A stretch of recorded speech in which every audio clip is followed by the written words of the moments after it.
Muy buenos días con todas y con todos. Vamos a dar inicio a lo que constituye el último día del tema oficial llamado Derechos Sexuales y Reproductivos, rol del ginecólogo en la atención de la violencia contra la mujer. Realmente es un tema vigente, agravado más por el tema de la pandemia, con una serie de otras condiciones que conducen a un alto índice de feminicidios y una gran violencia de género que realmente lamentamos, pero que es bueno ponerlo en la parte académica para tomar conocimiento de realidades, de situaciones legales, normativas, que creo que han ido variando a través del tiempo y que ya cada mujer agravada siente mayor confianza y protección de acudir realmente cuando es violentada. Para ello, obviamente, contamos con un excelente panel de ponentes, en la cual, tanto a nivel nacional como internacionales, en la cual damos agradecimiento a nombre de la Sociedad Peruana de Ginecobstetricia y Sociedad Peruana de Climaterio. Me permito aquí presentar a quien va a moderar esta mañana esta excelente mesa, a la doctora Lucy del Carpio Arcaya. Ella es especialista en ginecobstetricia y doctorado en salud pública y diplomado en gestión de organizaciones y políticas públicas en salud. Es profesora social del Departamento de Ginecobstetricia de la Facultad de Medicina de la Universidad Nacional Mayor de San Marcos, exdirectora de la Dirección de Salud Sexual y Reproductiva del Ministerio de Salud. Tiene un diploma de reconocimiento de la Federación Internacional de Ginecobstetricia como premio de reconocimiento a la mujer a la médico ginecobstetra en la celebración del 19º FIGO mundial, o sea, Congreso Mundial de Ginecobstetricia, llevado a cabo en el año 2009. Es miembro de la Sociedad Peruana de Obstetricia y Ginecología, de la Sociedad Peruana de Ginecobstetricia Infanto-Juvenil y en la Sociedad Peruana de Contracepción. Le cedo la palabra a la doctora Lucy del Carpio para la moderación. Adelante, Lucy, por favor.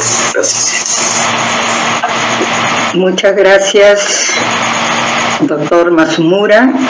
Para mí es un placer, se podría decir, estar moderando este tema tan álgido como usted ha mencionado.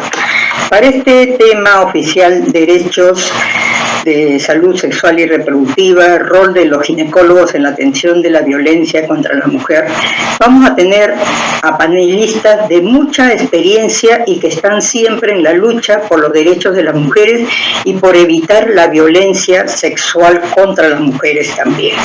Entonces, para esto vamos a tener panelistas tanto de Argentina como de Lima, ¿no? Comenzaríamos con la doctora abogada Luz Cintia Silva Tillacuri, que es abogada especialista en temas de justicia y género, con máster en Derecho Penal, Derecho Fundamentales, Argumentación Jurídica y Derecho Internacional de los Derechos Humanos, desde la perspectiva de género en la Universidad Castilla-La Mancha, Universidad de Salamanca y Pontificia Universidad Católica del Perú, con amplia experiencia en coordinación de proyectos, docencia y litigio emblemático en instancias nacionales e internacionales. Actualmente es directora de la Dirección de Asistencia Técnica y Promoción de Servicios del Ministerio de la Mujer y Poblaciones Vulnerables. Le damos la bienvenida y para que pueda empezar su ponencia. Gracias. Muy buenos días, muchas gracias. No sé si se me escucha bien. Sí se escucha. Ya, perfecto. Muchísimas gracias entonces por la invitación. Gracias por la presentación, doctora Lucy. El día de hoy, la presentación que yo traigo para compartir con ustedes es el tema de violencia contra las mujeres, la situación actual del problema. desde el Ministerio de la Mujer tenemos un trabajo pues intensivo, diario sobre este tema, muy comprometido. Nuestra señora ministra Silvia Loli Espinosa, de quien traigo el saludo, pues está conduciendo la política que corresponde al sector mujer, ¿no? En ese sentido hemos recogido y tenemos pues el manejo de información importante proporcionada por las instituciones del sistema de justicia, de la atención de casos de violencia y por supuesto también de la incidencia de la violencia a nivel de la prevalencia. Entonces, la idea del día de hoy es compartirles un poco cuál es esa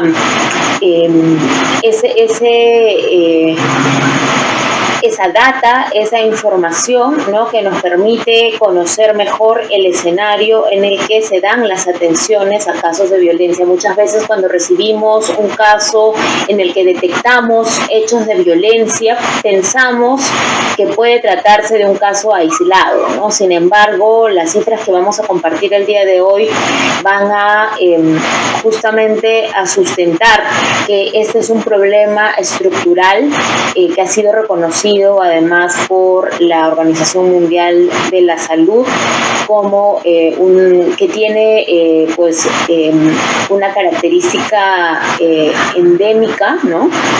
Y que además podemos sustentar que es una manifestación de la discriminación, así como también una violación de derechos humanos. Es importante remarcar esto porque en la historia es reciente este reconocimiento. Entonces podemos decir que antes la violencia más bien era pensada como un asunto muy íntimo, ¿no?, de la familia, o como un asunto provocado por las víctimas, que eran las mujeres, ¿no?, en todas las edades. Entonces esto se pasaba por alto y no era considerado a nivel de en las atenciones en salud, en justicia, ¿no?, en educación y todos los impactos que podría tener.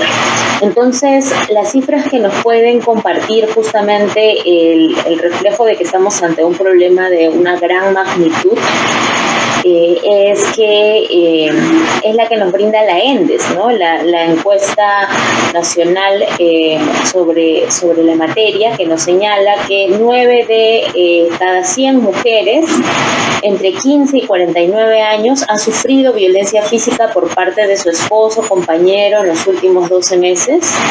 3 de estas 100 mujeres ha sufrido violencia sexual. No estamos hablando de todos los casos de violencia sexual, sino más bien violencia sexual en el marco de la pareja. Hechos que son que presentan un subregistro, ¿no? Porque no podemos o sea, justamente tendríamos que reconocer que estos casos son tolerados porque existe todavía la idea que ya debe ser erradicada, ¿no?, del débito conyugal. Entonces, si hay una unión, un matrimonio, entonces la esposa, independientemente de su voluntad, de sus deseos, tiene el deber de responder sexualmente, ya no digamos en el ámbito doméstico, pero además también el sexual, ¿no?, a su esposo o compañero. Entonces, se ha identificado en esta encuesta que 3 de cada 100 mujeres sufre violación sexual en el marco de su relación de pareja. 14 de cada 100 mujeres revelaron que alguna vez las han agredido, ¿no?, bajo los efectos del alcohol o las drogas en los últimos 12 meses. Estos son datos de los últimos 12 meses, no es, digamos, de toda la historia de relación, sino de cada año, ¿no? 70 de cada 100 mujeres, y aquí ya la cifra se incrementa significativamente, han sufrido violencia por parte de su pareja o expareja y no buscaron ayuda en una institución, es decir, se quedaron en silencio. Ellas sufren violencia y no hay un reporte, ¿no?, de denuncias o de atención en centros de salud que los puedan ayudar a detectar el caso y a brindarle pues los servicios que corresponden a nivel de la recuperación o incluso la protección, justicia o reparación de estos daños, ¿no? 3 de cada 100 mujeres en alguna ocasión ha sido víctima de estrangulamiento o de intento de feminicidio, ¿no? A través del estrangulamiento, a través de el ser quemadas. 2 de cada 100 mujeres pues ha sido atacada con cuchillo, pistola u otra arma, ¿no? Esto es la ENDES del 2019. En el año 2019 también se ha registrado que 34 de cada 100 casos, ¿no?, tenían presente en el momento del ataque a niños, niñas, adolescentes o jóvenes de entre 15 a 19 años.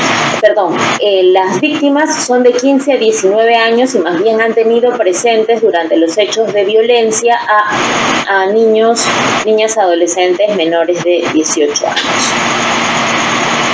Luego, es importante para nosotras incidir en la situación de los niños, niñas, adolescentes, por eso vamos a presentar una data diferenciada, porque para nosotras esta también es una oportunidad de compartir con médicos, médicas, la problemática que se enfrenta, ¿no?, de una situación tan grave como es el embarazo por violación sexual de parte de, o la maternidad involuntaria, forzada, ¿no?, a la que se orilla a niñas de menores de 15 años, ¿no?, con todas las consecuencias que eso trae para sus vidas. Entonces, vamos a tener una especial incidencia en esos temas.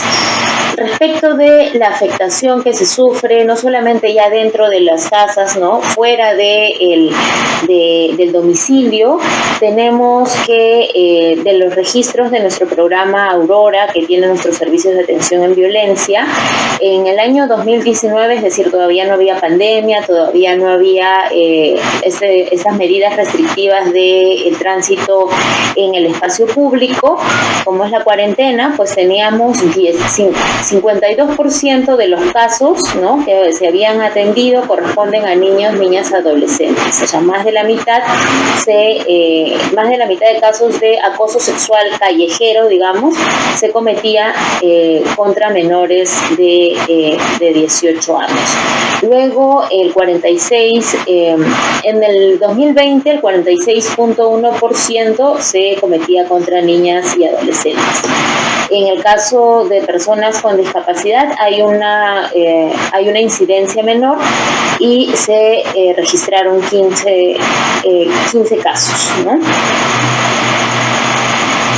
También queremos compartirles la problemática de mujeres desaparecidas, porque estamos trabajando una articulación intersectorial desde el Ministerio de la Mujer para generar una estrategia de interoperabilidad con el fin de potenciar la búsqueda de mujeres desaparecidas, que sabemos que durante la pandemia se ha incrementado y es preocupante, especialmente cuando se trata de niñas, adolescentes o mujeres adultas que pueden haber sufrido violencia reportada en alguna institución o pueden haber sufrido violencia, como hemos visto hace un momento, de las que no piden auxilio en instituciones públicas o instituciones privadas, ¿no? Entonces no hay terceras personas que tengan conocimiento de esos hechos.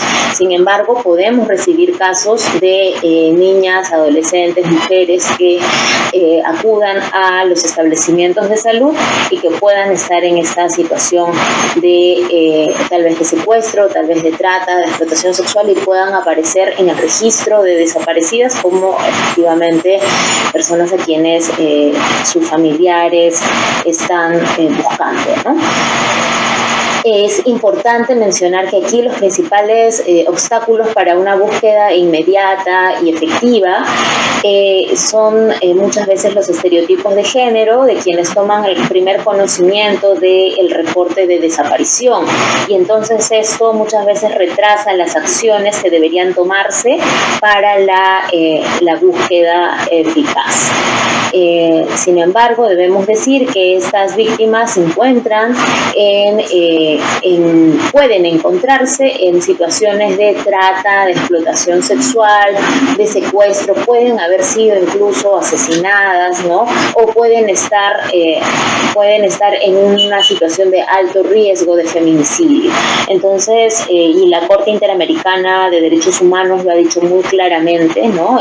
Tenemos que erradicar estos estereotipos, sobre todo cuando nos hablan de la desaparición de mujeres o niñas, porque pues son las que están más expuestas a situaciones de violencia o de discriminación que las puedan llevar a estos riesgos contra su vida o su integridad, ¿no?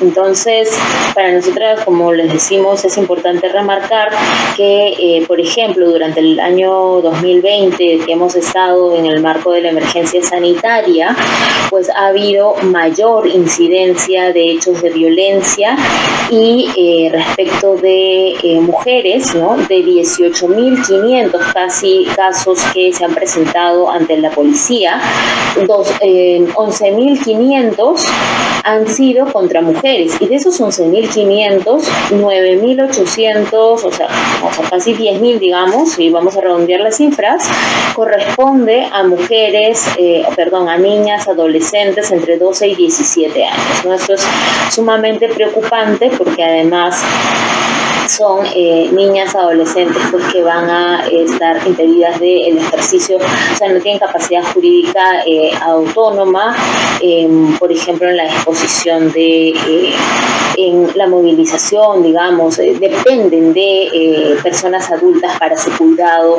y para su sostenimiento, ¿no?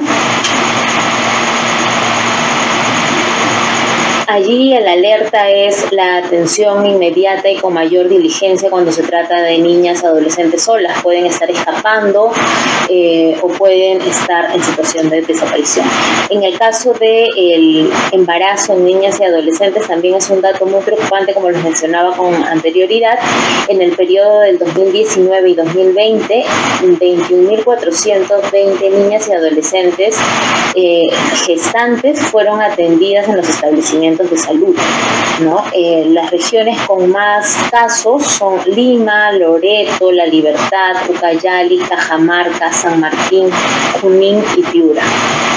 Sin embargo, más allá de la data más, mayor en estos lugares, en todo el año hubo el registro de 12.470 nacidos vivos, ¿no? 4 de estos nacimientos en madres de 10 años de edad.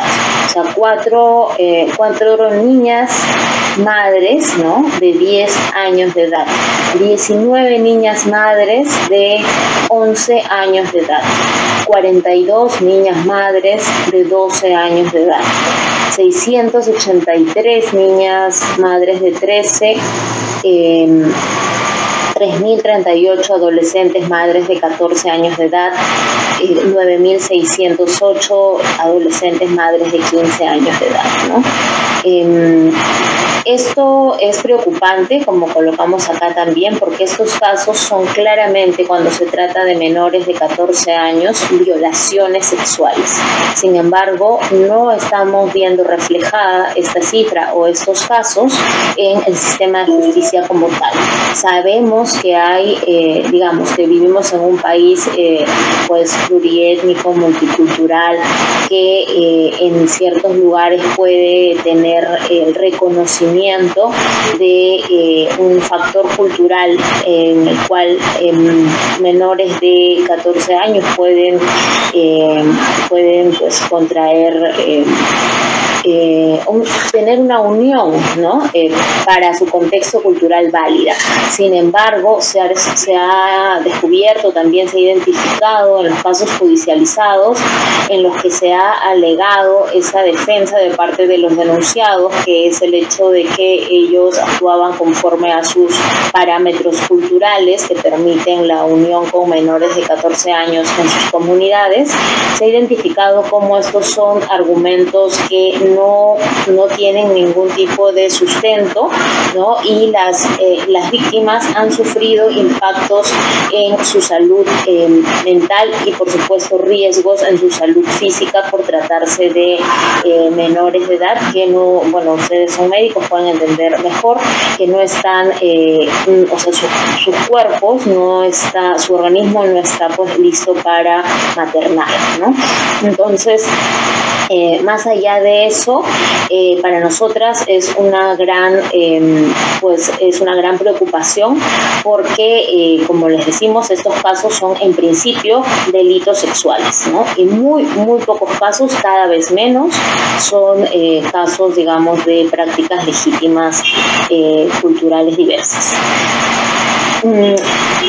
Luego también tenemos data respecto del kit de emergencia, ¿no? En el marco del kit de emergencia se entregan anticonceptivos orales de emergencia a niñas adolescentes. Solo en 49 casos se ha entregado a niñas entre 12 o adolescentes entre 12 y 15 años. En los últimos 3 años se han realizado además 6 abortos terapéuticos a niñas y adolescentes entre 12 y 15 años de edad. Esto es preocupante porque el kit de emergencia es un derecho que ya tienen las mujeres, ¿no? Niñas y adultas, y el aborto terapéutico también, ahora mismo lo vamos a ver.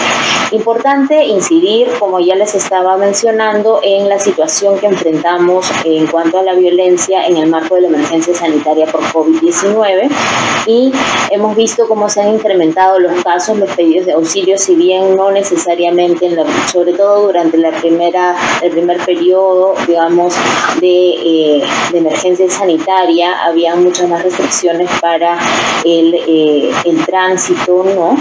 No había una denuncia, pues, física, ¿no? Las mujeres no salían necesariamente a denunciar. Además, hay que decir también que los servicios de salud estaban restringidos, estaban cerrados, ¿no?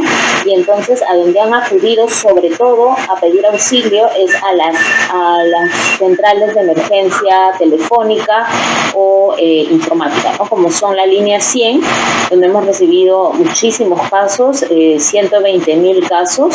El chat 100, que es menos, digamos, menos fácil de acceder, menos conocido, pero también hemos recibido casos más de 10,000, casi 11,000.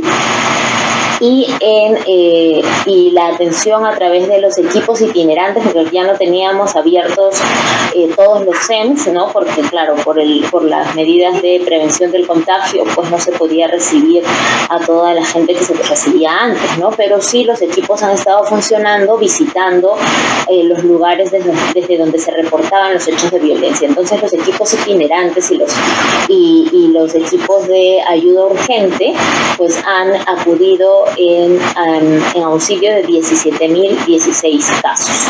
El 86% de estas agresiones fueron contra mujeres, ¿no? Se presentaron 2,702 casos de violencia sexual, de los cuales 2,034 fueron contra niñas, niños, adolescentes. ¿Qué está pasando aquí? Las mujeres adultas no sufren violencia sexual. En realidad, aquí lo que está pasando es, como decimos, las mayores dificultades que se presentan en cuanto a la denuncia, y más aún con todas las restricciones que implica las medidas respecto de la emergencia sanitaria. Los casos de violación sexual contra menores de 15 años también han seguido ocurriendo. Desde el 15 de marzo a diciembre del 2020 se han registrado 1,434 casos de embarazo por violación sexual. 72% de estos casos corresponde a niñas y adolescentes. Esto es data de Aurora. Respecto del kit de emergencia, que también, como decimos, es para nosotras sumamente importante difundir y compartir con personal médico. El kit de emergencia frente a la violencia sexual está, pues tiene una base normativa ya desarrollada. Nosotros la tenemos desde el programa Aurora, ¿no? Y desde el Ministerio de la Mujer, establecida en el protocolo de atención conjunta entre SEM y establecimientos de salud. El MINSA también tiene su propia normativa, y nosotros tenemos establecida la obligación para los centros de emergencia mujer, para la policía. También estamos generando ahí una articulación activa entre las autoridades de estas instituciones para que se ponga en cumplimiento justamente el derecho de las víctimas a acceder, por un lado, al kit de emergencia, ¿no? Sean adultas o menores de edad, y por otro lado, además, también a la evaluación integral de los riesgos a la salud física y mental. En ese sentido, también hacer expresa referencia, y sobre todo en un país en el que el aborto está tan pues satanizado, podríamos decir, ¿no? Y hay tanta presión social en contra de este procedimiento médico. Pues en el caso de víctimas de violación sexual hay que poder informarlas que tienen el derecho a acceder a este procedimiento en cuanto a su salud física o mental, y allí vemos los casos en particular de menores de 15 años, ¿no? Pues pueden solicitar la aplicación de la guía de aborto terapéutico, ¿no? En cuanto a los kits de emergencia, hemos recibido información del Ministerio de Salud respecto de que la aplicación del kit de emergencia en el 2019 ha sido de 564 y en el 2020 de 1.325. Es cierto que pues va incrementando, ¿no? la disponibilidad, primero la disponibilidad material, ¿no? De los kits de emergencia en los centros de salud, y segundo, también importante, el manejo, ¿no? De la información y la capacitación de los operadores y operadoras que tienen la obligación de informar y de aplicar estos procedimientos, ¿no? Entonces, esos dos factores han sido reforzados, y entonces en el 2020 tenemos mayor disponibilidad, mayor acceso de las víctimas a este kit de emergencia. Tenemos también, por información del MINSA, la data de que en Arequipa es donde más se está proporcionando el kit de emergencia, y en donde menos se presenta pues es en Moquegua. Otra data importante, muy interesante también del MINSA, es que los grupos etarios, ¿no? Que reciben de víctimas de violación sexual, que reciben el kit de emergencia, en su mayoría son de 10 a 15 años, y esto puede haber estado reduciendo esta consecuencia de embarazo, ¿no? Y de 18 a 25 años, ¿no? De 15 a 18 años y de 18 a 25 años son los tres, o sea, entre 10 y 25 años son los tres grupos de mayor atención y aplicación del kit de emergencia. El personal que dio la atención, entre los que más han aplicado el kit de emergencia, están los obstetras, las y los obstetras, ¿no?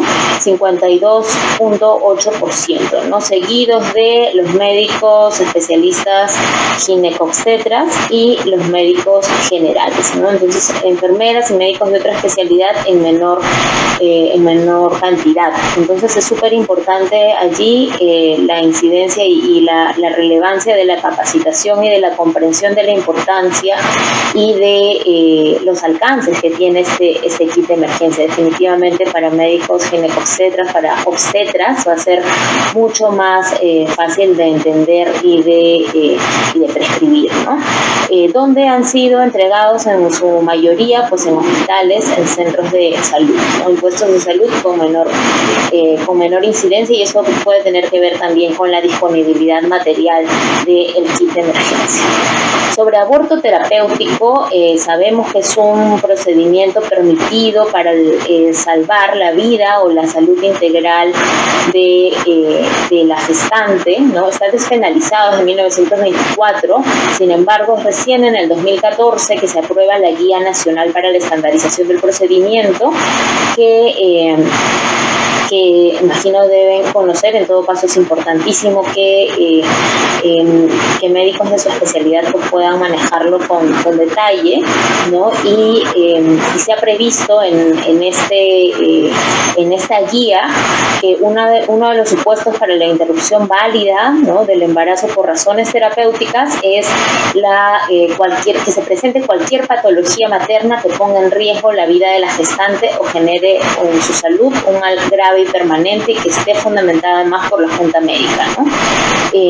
¿Cuáles son las consecuencias del embarazo en niñas adolescentes, ¿no? Es súper preocupante y tenemos que estar comprometidas en la prevención de este embarazo de niñas y adolescentes desde la educación sexual integral hasta la accesibilidad a los métodos para la prevención del embarazo como el kit de emergencia, la anticoncepción oral de emergencia y finalmente también el acceso al aborto terapéutico, ¿no? Lo que tiene como consecuencia es el abandono escolar, ¿no?, la deserción escolar de niñas, ¿no? Entonces 8 de cada 10 niñas adolescentes embarazadas abandonan la escuela. Los mayores porcentajes de adolescentes que eran madres o que estaban embarazadas se presentan en mujeres con primaria, ¿no? Completa en primaria. Doctora Luz, le quedan 5 minutos. Ok, sí, estoy terminando, gracias. La perpetuación del ciclo de la pobreza, ¿no? En el 2014 ha afectado al 32.8% de niñas de 10 a 14 años, ¿no? El 23.4% de adolescentes de 15 a 19 años de edad.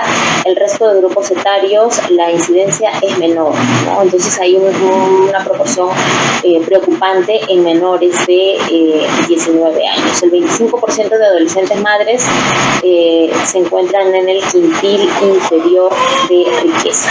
El proceso, ¿a qué tienen derecho estas víctimas de violencia? Tanto las que hemos visto al inicio, física, psicológica, sexual e incluso patrimonial, al acceso al proceso especial de la Ley 30364, ¿no? Y aquí vemos que si bien solamente, digamos, el 30% de víctimas busca ayuda en una institución del sistema de justicia, estas denuncias están incrementándose. ¿Por qué? Porque ya hay una mayor visibilidad del problema de violencia y una mayor reprochabilidad social de la violencia, porque hay más servicios especializados y de hecho nos encontramos en el Ministerio justamente implementando servicios especializados de acuerdo a normativas de la materia que lo habilitan. Entonces tenemos incluso presupuesto específico para estos servicios especializados en justicia. Ahí podemos ver aquí entonces que cada año entre el 2016 y 2019 las denuncias van incrementando. Las mujeres han ido denunciando más, pero si identificamos las edades, ¿no?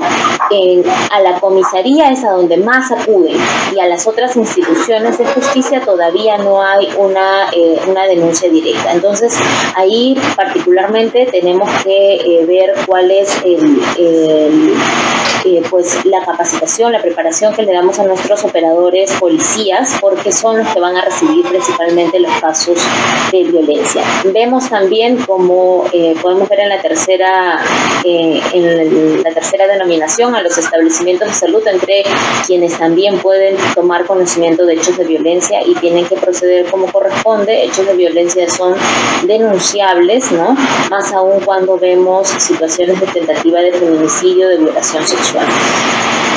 Esto es solamente para mostrarles que ya hay un gran avance, si bien todavía hay mucho todavía es un desafío el acceso a justicia y la protección efectiva de las víctimas.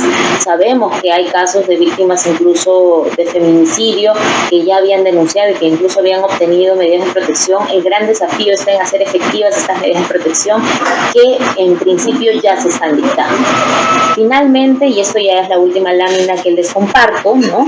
La condena por hechos de violación sexual pues todavía es mínima. Este es un gráfico que está en elaboración, todavía no es la versión final del mismo, estamos al 2020, pero lo que sí podemos decir es que todavía hay una alta incidencia de impunidad en estos casos, y mientras así sea, pues los hechos de violencia con esa autorización, digamos, de que los casos no van a ser condenados, pues lamentablemente van a seguir ocurriendo. Hay se requiere de un compromiso a todo nivel y desde todos los espacios, desde todos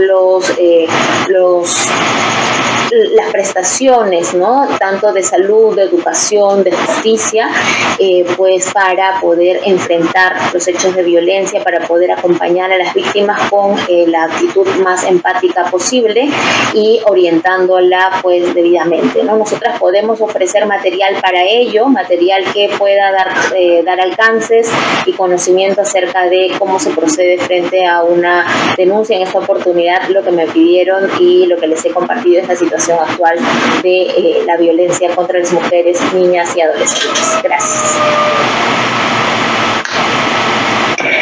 Gracias, doctora Luz Silva. Nos ha aperturado mucha información, ¿no? Ha sido excelente su presentación y sobre eso tenemos que trabajar todos los sectores. Muchas gracias. A continuación tenemos a la doctora Diana Galimberti de Argentina, ¿no? Tenemos el placer de presentarla. Ella es miembro de la Comisión Coordinadora de Acciones para la Elaboración de Sanciones de Violencia de Género, CONSAVIG, de Argentina, coordinadora del Comité de Estudios y Prevención de Violencia de Género de la Federación Argentina de Sociedades de Ginecología y Obstetricia de la FASGO, coordinadora del Working Group de Gender Violence de la Federación Internacional de Ginecología y Obstetricia, FIGO, en Londres, coordinadora del Comité de Violencia de Género de la Federación Latinoamericana de Sociedades de Ginecología y Obstetricia de la FLASOG, asesor del Ministerio de Justicia y Derechos Humanos y en abuso sexual infantil, trata de personas y violencia sexual. Entonces la dejamos a la doctora Galimberti, tiene 20 minutos para su exposición. Buenas tardes, gracias por la invitación a este congreso virtual de la Sociedad Peruana de Obstetricia y Ginecología. Soy Diana Galimberti de Argentina y coordino el Comité de Violencia tanto de la Federación de Argentina como latinoamericana como también en la internacional. Y el tema que nos ocupa hoy es violencia obstétrica en Argentina y América Latina, ya que ha generado mucho descontento en el médico obstetra, ginecobstetra de toda la región en tema de violencia obstétrica, porque se han dado casos donde han habido denuncias de mujeres que han sido asistidas en los partos que han denunciado por violencia obstétrica al profesional que lo atendió. Hemos recibido en nuestro comité en Plazo hasta el pedido de que cambiemos el nombre de violencia obstétrica. En función de eso, hace casi un año y medio, con mi grupo empezamos a analizar qué legislación había en todos los países alrededor de violencia obstétrica. Y sobre eso vamos a hablar, pero en principio quiero comentarles que es muy importante lo que todo ginecólogo puede leer y entender de las necesidades de las mujeres que le llegan a la consulta. Esto es la imagen en el 2004.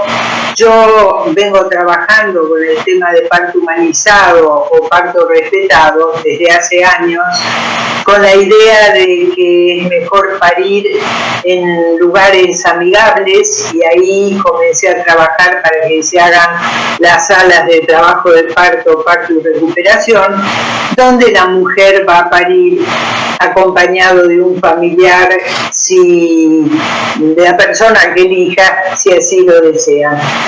En este momento es la firma con el presidente nuestro en ese momento, el doctor Néstor Kirchner, al lado está el ministro de Salud, el doctor Ginés González García, que es nuestro actual ministro.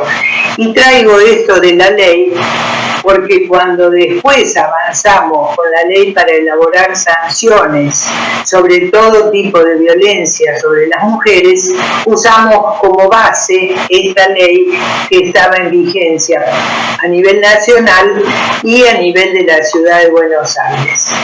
En esta ley lo que establecía fundamentalmente, y desde ya dejo a disposición mi presentación y voy a resaltar lo que realmente es importante, establecíamos los derechos de las mujeres a gozar de un embarazo, el trabajo de parto, el parto y posparto.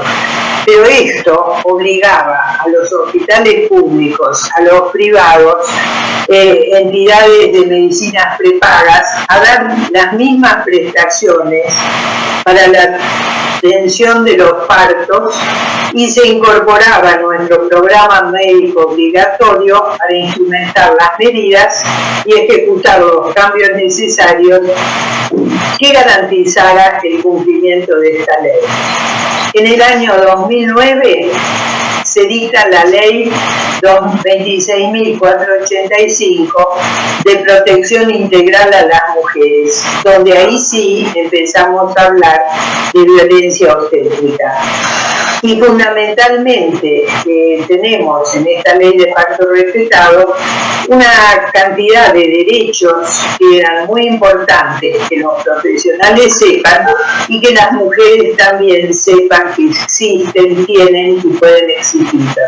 Como derecho a ser informados sobre las intervenciones médicas, a ser tratadas con respeto, a permitir que estén acompañadas, a tener a su lado su hijo durante la permanencia en la institución, siempre y cuando la madre esté en buenas condiciones y de hecho el bebé también esté cursando los primeros días con normalidad. A un parto natural, respetando los tiempos biológicos y psicológicos, y a no ser sometida a ninguna intervención cuando su propósito sea de investigación, si ésta no pasó primero por el Comité de Bioética y la mujer dio su consentimiento informado.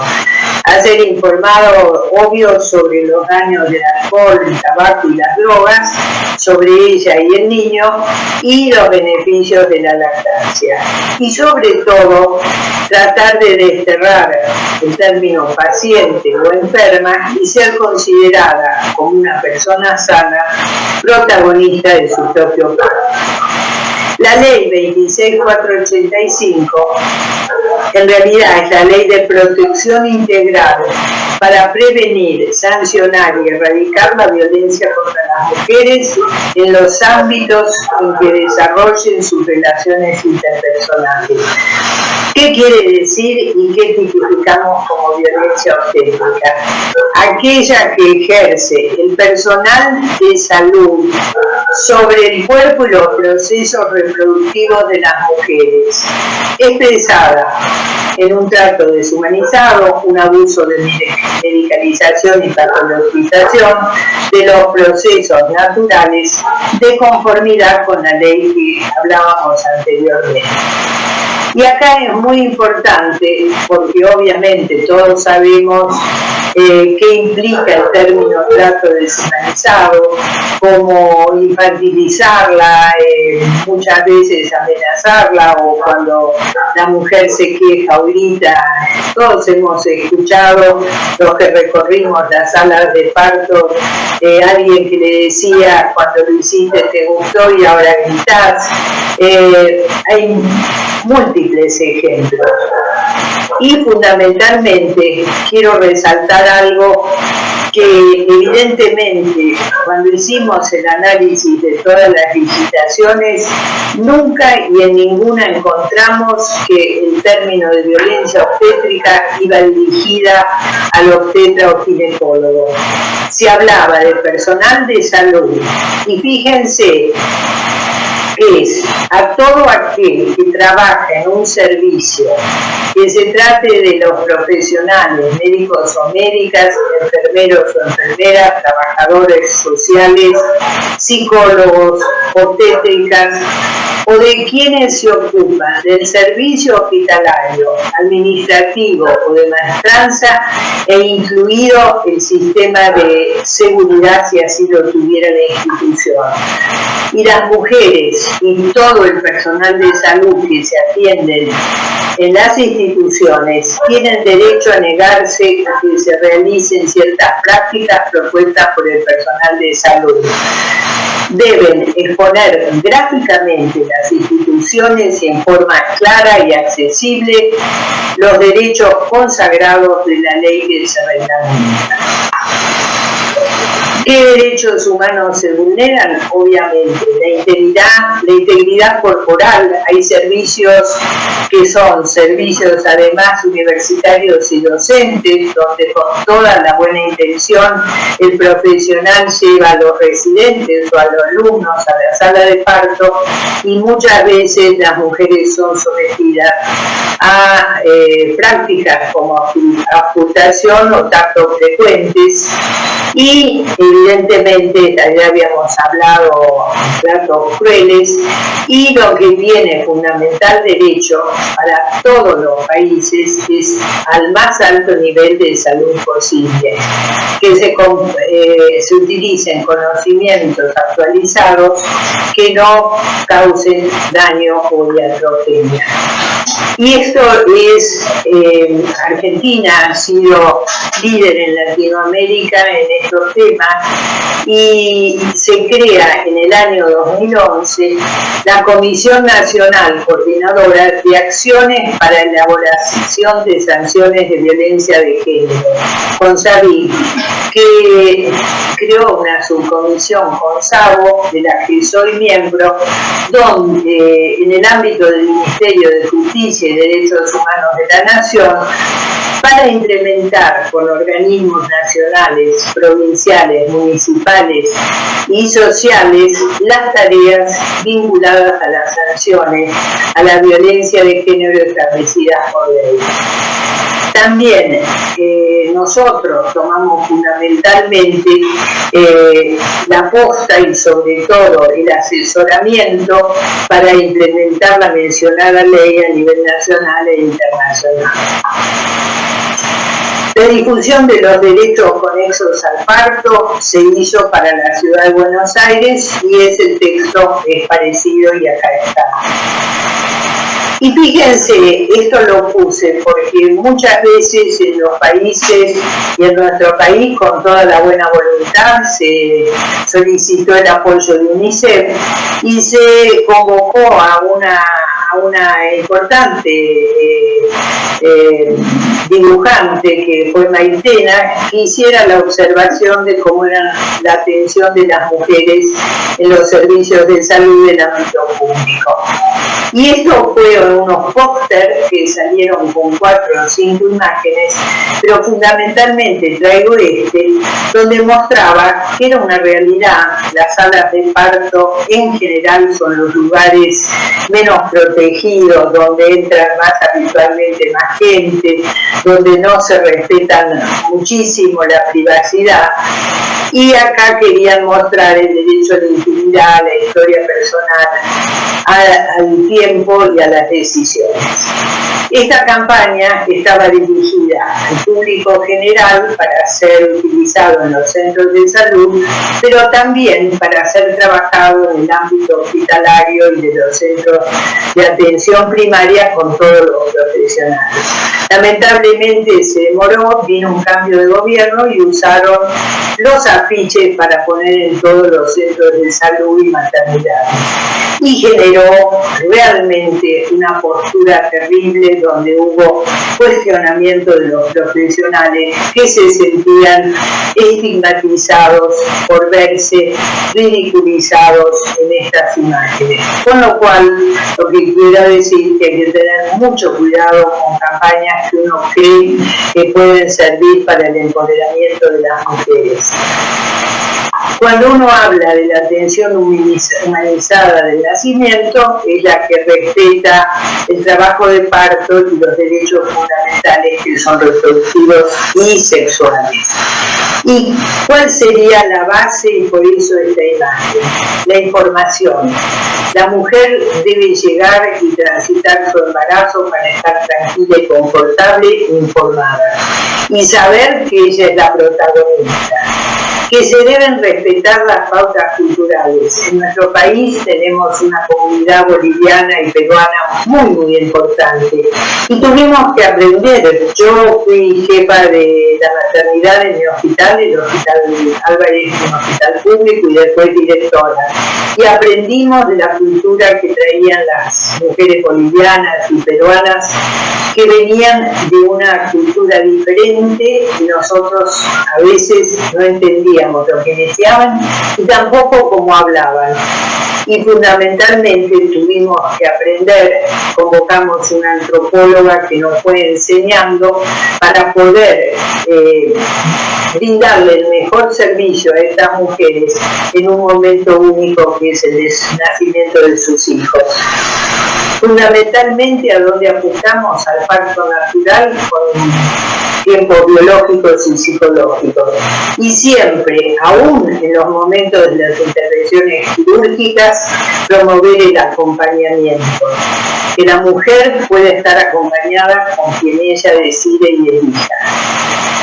Cuando las mujeres llegan a los servicios de salud con los planes de parto, lo toman de páginas de la Organización Mundial de la Salud, Panamericana, y toman y extraen ciertos lineamientos que son como una forma de mostrar un ordenamiento, pero eso no quiere decir que sean exactamente ley, que deban ser cumplidos taxativamente y que si el profesional en la atención del parto no lo ha cumplido completamente, eso no quiere decir ni que sea mala praxis ni que haya situaciones de violencia.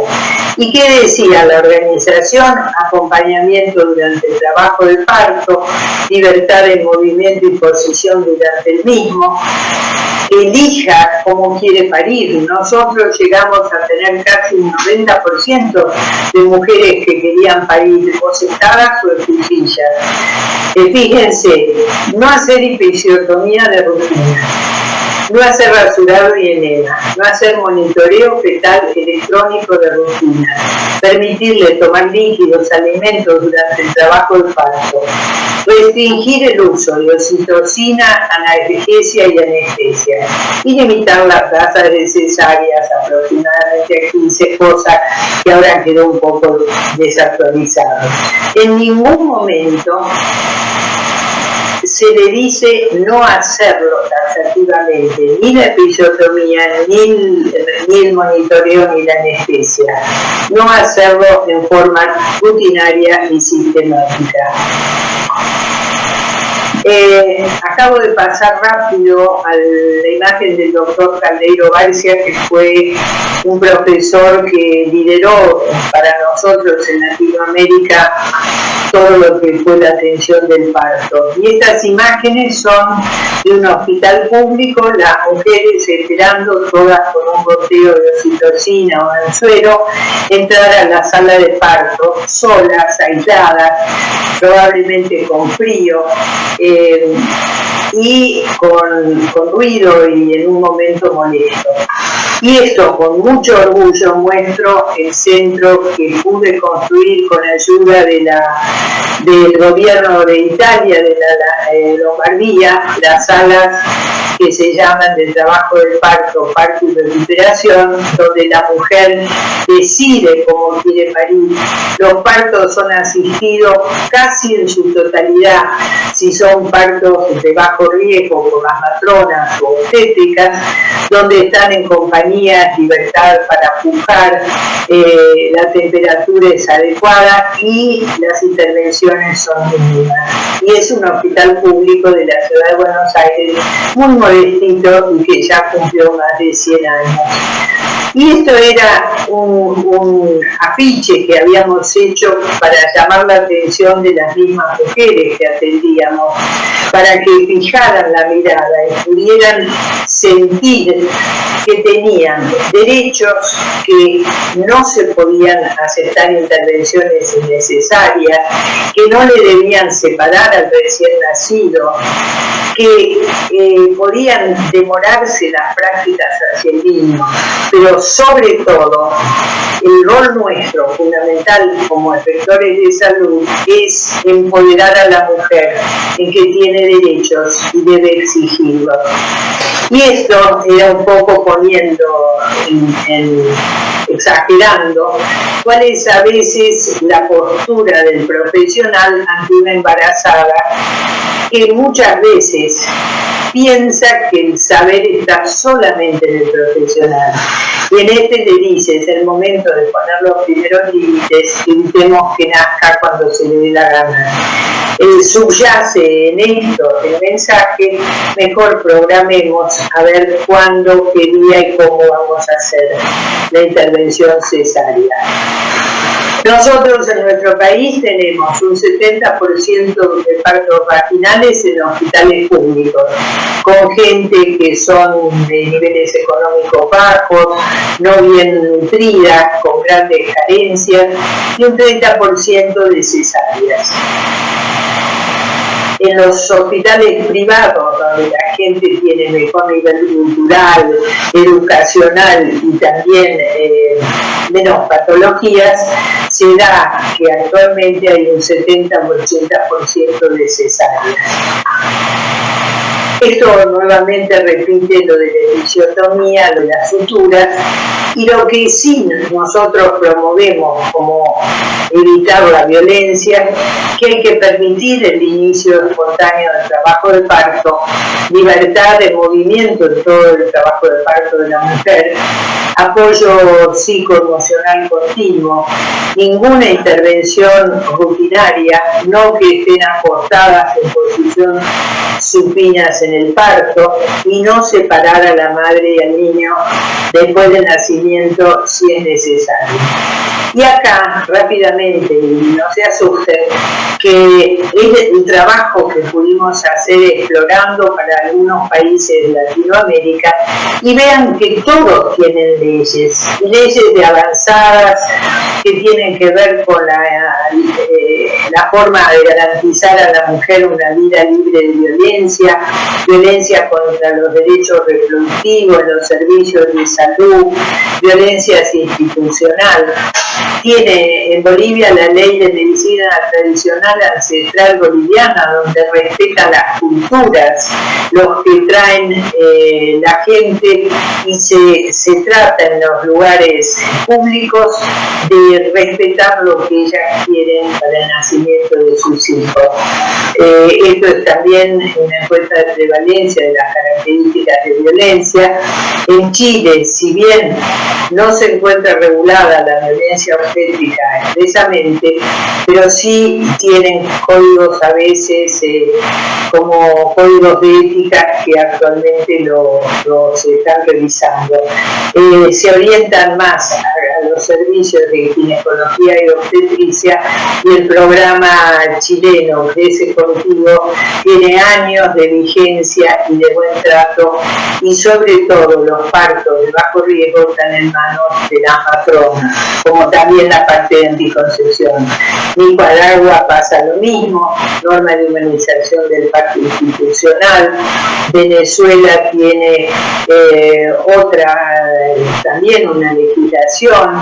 Brasil, que ha sido uno de los lugares rectores en Latinoamérica para el tratamiento de las mujeres, el acompañamiento, la asistencia de violencia sobre niños y abuso sexual, que fue líder el doctor Faúndez. Tenemos ejemplos en toda Latinoamérica, pero sí lo que podemos ver es que acá tenemos a Uruguay, que ha sido uno de los lugares líderes también en el tema de la ley, pero hablan de otra que tiene que ver con la relación médico-paciente. Y esto es muy importante porque señala la base de donde muchas veces se generan los conflictos. El trato médico-paciente es fundamental. La mujer debe sentir que el obstetra que la va a atender tiene y contempla sus necesidades. Y tienen la ley de violencia basada en género en México también, una norma oficial. Como ven, en todas partes tienen legislaciones. ¿Qué quiero decir? Que la legislación solo no sirve, que debemos nosotros, que somos los encargados de atender la salud de las mujeres desde la pubertad hasta la tercera edad y más avanzada, que somos los médicos de atención primaria donde recurren las mujeres, que debemos aprender, y es nuestra función leer y respetar todo lo que tiene que ver con respecto a la no violencia hacia las mujeres. Y no necesitamos cambiar el nombre de violencia obstétrica, necesitamos tomarnos un poco más de tiempo, explicarle cada elemento que la mujer puede tener dudas y no entender. Muchas veces no preguntan por respeto o por un falso respeto y miedo, y eso significa un obstáculo. Hay que tomar un poquitito más de tiempo. Todos sabemos que estamos corriendo, pero eso hace que el nacimiento y el parto, que es un momento único de todas las mujeres, sea el lugar más maravilloso que puedan recordar. Y acá la tengo a Susanita, que dice: no quiero ser madre, yo quiero ser madre y no una fábrica de respuesta. Muchas gracias. Muchas gracias, doctora Diana Galimberti. Este tema es muy sensible y yo creo que todos los países ya estamos trabajando normas para ver lo de violencia obstétrica, lo de parto humanizado, parto con calidad, ¿no? Yo creo que toda Latinoamérica ya está inmerso en ese tema. A continuación presentamos al doctor Miguel Gutiérrez Ramos, médico ginecobstetra, miembro del staff de la Clínica Santa Isabel de Lima, maestro de la Ginecobstetricia Latinoamericana, Federación Latinoamericana de Sociedades de Obstetricia y Ginecología de la PLASOG, maestría en Género, Sexualidad y Salud Reproductiva de la Universidad Peruana Cayetano Heredia, Facultad de Salud Pública y Administración Carlos Vidal Laseca. Miembro del Comité FIGO de Derechos Humanos, Refugiados y Violencia contra la Mujer 2019-2021. Past President de la Sociedad Peruana de Obstetricia y Ginecología, SPOG. Fellow del American College of Obstetrician and Ginecología de la APOG. Miembro honorario de la Sociedad Canadiense de Obstetricia y Ginecología 2010 y presidente actual de la Sociedad de Contracepción. El doctor Miguel Gutiérrez va a presentar, ¿no?, un tema muy interesante, como es la responsabilidad del ginecólogo en los cuidados de la mujer víctima de la violencia sexual. Adelante, doctor Miguel, tiene 20 minutos. Hola, buenas tardes. En primer lugar, quiero agradecer a la Sociedad Peruana de Obstetricia y Ginecología por la invitación para participar en este tema oficial en relación a la violencia contra la mujer. Yo voy a hablar acerca de responsabilidad del ginecólogo en los cuidados de la mujer víctima de la violencia sexual. En primer lugar, declaro no tener conflicto de interés en esta presentación. El índice es el que ustedes están compartiendo. En primer lugar, hablaré sobre violencia sexual, cifras en Perú y situación de la denuncia.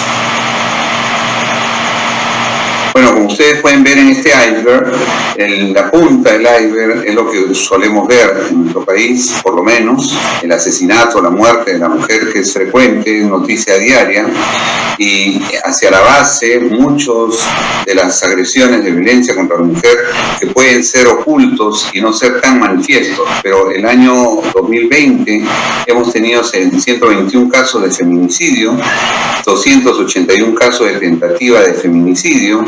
Esto es lo que se ve, pero obviamente hemos tenido mucho más violencia contra la mujer. Y cuando hablamos de violencia de género, incluimos lo que es la violencia sexual también, aparte de la violencia física, la emocional, psicológica y también la violencia económica. Cuando hablamos de violencia sexual, de acuerdo a la Organización Mundial de la Salud, es todo acto sexual, la tentativa de consumar un acto sexual, los comentarios, insinuaciones sexuales no deseados o las acciones para comercializar o utilizar cualquier otro modo la sexualidad de una persona mediante coacción por otra persona, independiente de la relación de esta con la víctima en cualquier ámbito, incluidos el hogar y el lugar de trabajo. Y ustedes pueden ver acá que para recordar que violencia sexual es todo acto o tentativa de acto sexual, o sea, cuando hay ausencia de consentimiento, cuando hay coacción y puede ser incluso dentro del hogar. Cuando hablamos de violencia sexual, hablamos de violación sexual, que es parte de la violencia sexual. Hablamos de atentado contra la libertad sexual realizado con violencia o intimidación, introducción del pene o cualquier objeto o miembro corporal por vía vaginal, anal o bucal, obligar a tener relaciones sexuales con otras personas. La cifra de violencia en general contra las mujeres en el 2020 han sido más de 80.000 casos de violencia reportados contra las mujeres, y tenemos que jóvenes y adultas son un 70% de casos reportados. En el caso de violencia sexual, son cifras de 11.018 durante el 2020, donde las niñas y adolescentes ocupan la mayor cantidad, el mayor porcentaje, llegando casi a 1.000 casos, y jóvenes y adultas 3.000 casos. Si nos dirigimos solo hacia niñas y adolescentes, niños y adolescentes, tenemos 30.000 menores de edad que han sufrido violencia, de los cuales mujeres 67%. Y si hablamos de la violencia sexual, como ya hemos visto, 80.000 casos en niños, niñas y adolescentes. De ellos, el 92% fueron víctimas de violación sexual, que eran mujeres, y el 100% de víctimas de trata con fines de explotación sexual son mujeres. Y algo que nos debe llamar la atención, pero que ya se viene reportando porque han aparecido las cifras desde hace unos 3-4 años, que ya conocemos qué está pasando con los menores de 14 años. Y hay 1.175 niñas y adolescentes menores de 14 años que han sido obligadas a ser madres durante el 2020 a nivel nacional. De ellas, 26 niñas menores de 10 años o menos han sido obligadas a ser madres durante el 2020 a nivel nacional. ¿Y qué pasa con la denuncia? El 71% no denuncia, y cuando denuncia, menos del 10% va a establecimientos de salud o a los establecimientos del Ministerio de la Mujer. Y cuando vemos los motivos para no denunciar, encontramos que muchas dicen es una pérdida de tiempo, un delito de poca importancia y que no conocen al delincuente. Y si vemos la violencia física, no buscaron ayuda personal en un 55%, y cuando la buscó a las instituciones, vemos acá en un círculo que solo el 5% acudió al establecimiento de salud. ¿Y por qué les menciono esto? Porque de acuerdo a lo que vamos a ver, que es el protocolo de acción conjunto, la primera institución que una mujer debería acudir para ser atendida es una institución de salud, en coordinación con los establecimientos del Ministerio de la Mujer. ¿Qué pasa acerca del impacto de la violencia sexual en la salud reproductiva y que nos compete directamente a los ginecólogos? en general, las consecuencias de la violencia sexual, al margen de todo lo que significa la violencia física, trastornos crónicos, salud mental, etcétera, hay un componente de salud reproductiva que va a ocasionar, como están viendo acá, embarazos no deseados muy frecuentemente. Pero también no debemos olvidar que cuando hay violencia, hay una agresión a la mujer en su integralidad, produciendo pánico, trastornos de ansiedad. Muchas veces tienen más riesgo de sufrir desórdenes alimentarios, no pueden dormir, tienen insomnio con pesadillas y sentimientos de culpa. Y entonces, si queremos enumerar lo que afecta a la salud sexual y reproductiva, podemos hablar acerca rápidamente de los embarazos no deseados, infecciones de transmisión sexual, SIDA, complicaciones en el embarazo, riesgo de aborto espontáneo, síntomas ginecológicos, desgarramiento vaginal. Y tenemos riesgos además en el embarazo de amenazas de aborto, aborto incompleto, amenazas de parto pretérmino, ruptura prematura de membrana, desprendimiento prematuro de placenta. Específicamente en el tema del embarazo, debemos saber que más o menos después de una violación, un 5% puede quedar embarazada. El embarazo a niñas menores de 14 años post violación sería mucho mayor, pero por falta de autoingesta de la anticoncepción oral de emergencia o poder recurrir al aborto. Cada año hay muchos embarazos en adolescentes sobrevivientes y es muy importante una de las estrategias que se aplican en el cuidado de las mujeres que son víctimas de violencia. Una de las cosas muy importantes es la entrega de la anticoncepción oral de emergencia. Muchas veces las mujeres deciden por un aborto resultante de una violación y estos abortos muchas veces son clandestinos y son inseguros con alto riesgo para las mujeres. En relación a las infecciones de transmisión sexual, consideren que entre un 29 a un 43% de los abusos sexuales pueden ocasionar una infección de transmisión sexual. Y acá vemos que las publicaciones nos reportan que puede haber un 6 a 12% de gonorrea, puede haber un 4 a 17% para clamidia, puede haber sífilis de 0,5 a 3%, el SIDA de 1 a 2%, VIH-Sida, pero se eleva cuando hay penetración anal hasta un 2% a 3%. Los Centros de Control y Prevención de Enfermedades recomiendan pruebas y tratamientos antimicrobianos empíricos para estas infecciones de transmisión sexual. Esto también está en los kits que ahora vamos a conversar. Hay pruebas para infecciones relevantes relacionadas al VIH, a la hepatitis B y a la sífilis. Y también se recomienda vacunación contra la hepatitis B y el virus del papillomavirus. Y tenemos también que cuando nos referimos al VIH-Sida, considera que el traumatismo genital y rectal que provoca sangrado incrementa la posibilidad de una infección con VIH. La profilaxis post-exposición, cuando se inicia inmediatamente, puede prevenir el riesgo de infección de VIH. Por eso es que debemos iniciar cuanto antes, a no más de 72 horas, el tratamiento para prevenir un posible VIH. Y esto lo sabemos nosotros, pero no lo sabe la población. Entonces hay que informar a la población que tienen que acudir a un establecimiento pronto para prevenir estas infecciones de transmisión sexual y dentro de ellas el VIH. Pero hay otros efectos en la salud sexual y en la salud reproductiva, como el dolor pélvico crónico, la dismenorrea, la disfunción sexual, sangrados, infección vaginal, disminución del deseo sexual, dolores pélvicos, infecciones en el tracto urinario. Y también hay lesiones físicas que alteran las percepciones de la salud y la disminución de calidad de vida. Son secuelas del abuso sexual infantil y adulto. No olvidar también que una mujer tiene una lesión en la salud sexual y reproductiva, pero también no olvidar el estrés postraumático que puede quedar y que la puede llevar a consumir alcohol o algunas drogas que son ilícitas. El abuso no solo se limita a las mujeres que no están gestando, también existe abuso en las mujeres que están embarazadas. Hay muertes, hay feminicidios en mujeres gestando. Y los rangos de frecuencia van entre 3.9 a 8.3 en Estados Unidos. Se describen otros rangos y ahí se enumera un 13%, por ejemplo, en Nicaragua. El efecto sobre la salud está relacionado con el riesgo de muerte de la madre, al feto o a ambos. ¿Qué se produce? Puede producirse interrupción del embarazo, parto prematuro, sufrimiento fetal, hemorragia entre parto, preeclampsia, bajo peso al nacer.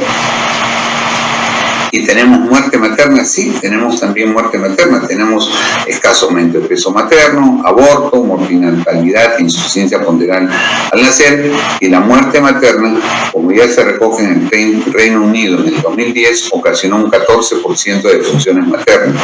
Y acá en nuestro país, cuando nosotros en 2012 vimos las cifras de mortalidad materna indirecta en adolescentes, realmente nos causó un impacto muy serio, porque la primera causa de muerte materna indirecta en adolescentes fue el suicidio por causa de un embarazo en adolescentes. 56% de porcentaje de muertes indirectas el año 2012. Esto ha ido bajando, pero estamos siempre sobre el 30% de mortalidad materna indirecta por suicidio en los casos de embarazo adolescentes. Viendo todo este impacto o esta afectación que puede haber a la salud sexual y reproductiva cuando hay una violación sexual, tenemos que decir que hay una responsabilidad del ginecólogo en los cuidados de la mujer víctima de la violencia sexual de primera instancia. ¿Y por qué lo decimos? Porque de acuerdo al protocolo de acción conjunta se ha establecido que el lugar donde deben acudir las mujeres no es de frente a denunciar, está bien, pero no es de frente al médico legista. Deberían acudir de inmediato a un establecimiento de salud y nosotros tenemos que estar preparados para prevenir todas estas situaciones, todas estas enfermedades que pueden tener las mujeres, como ya les he mencionado. Entonces, en este protocolo de acción conjunta se establece una ruta donde la mujer violada va a acudir a un establecimiento de salud y nosotros tenemos que estar preparados. Hay una resolución ministerial para el que se ha dado el 20 de agosto del 2020 en relación al cuidado integral de mujeres afectadas por violencia sexual. Acá hay un flujo que se preparó con el Instituto Materno Perinatal donde nos señala claramente lo que hay que hacer cuando existe la sospecha de violencia sexual en mujeres que llegan derivadas o afectadas directamente, y podría que uno detecte que hay violencia sexual antes de las primeras, de que pasen 72 horas, y hay todo un protocolo que vamos a seguir, o si esta violencia sexual es más de 72 horas, que también hay un protocolo. Pero también nosotros podemos prevenir la violencia sexual cuando nosotros intuimos de que está siendo maltratada, cuando tenemos una consulta previa con la mujer, cuando encontramos problemas de salud mental como estrés, depresión o ansiedad, lesiones físicas, antecedentes de violencia física, infecciones de transmisión sexual, embarazos no deseados, consumo excesivo de sustancias como el alcohol, drogas, ideaciones, riesgos suicidas, consultas médicas frecuentes. Uno debe sospechar que puede estar ocurriendo violencia sexual.